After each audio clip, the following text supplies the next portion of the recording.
Hi, I'm Peter Rudel and you're watching Energy at Work. Today I want to talk about the overconfidence effect. I've been reading Daniel Kahneman's Thinking Fast and Slow many times.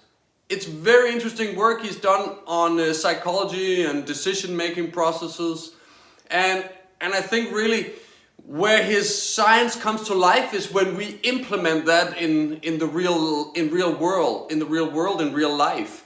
And I think the overconfidence effect is one of the more interesting ones that he has uncovered, and especially it's interesting in the sense that we can really do something with this. We can really apply it every day, and that's what the purpose is of this channel: to take a piece of knowledge and then to implement it and make it reality.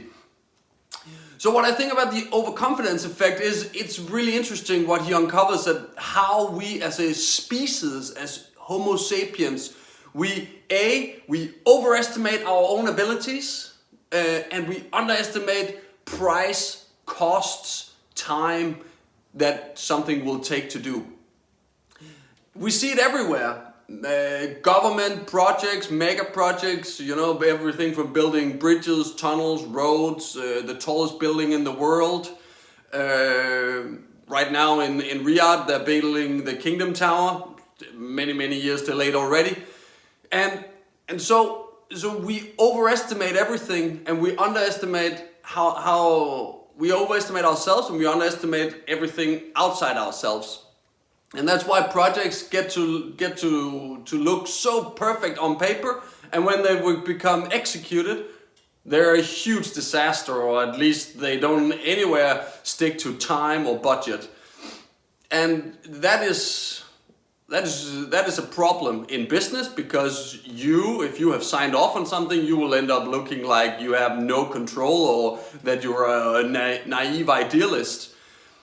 So we can set ourselves up for much more success if we are successful in hacking the overconfidence effect. And what is really one really easy way to do this is to then say, okay, we have this project, building a website or whatever, right? It could take 6 weeks at best. Realistically, it could take 8 weeks, or in worst case scenario, it will take 10 weeks. Well, a good rule of thumb is just go with the most pessimistic scenario. It will most likely be closest to what the end result will be. Is that then not ambitious?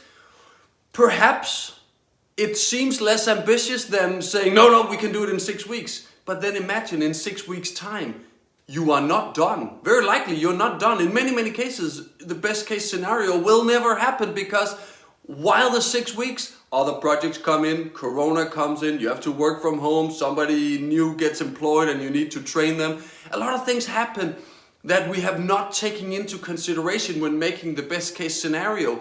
So that is something that we have space for in the worst case scenario. So it doesn't mean that we're not ambitious in terms of executing the project. It's just that we build in buffer time for reality to happen in our businesses, in our lives. Kids fall sick and you need to take one day off work to stay home with them or something, Just, it's much more realistic in that sense. And I really hope, it's really simple, but it's a habit that you need to build and you just promise promise yourself to press here and stop yourself. Am I being optimistic? Perhaps I should be more pessimistic. I don't have to say that it's pessimistic. I just have to make up 3 timelines and then just say, I'll go with timeline number 3. It can be practiced, it can be learned. I hope it's good inspiration to you. Stick with it.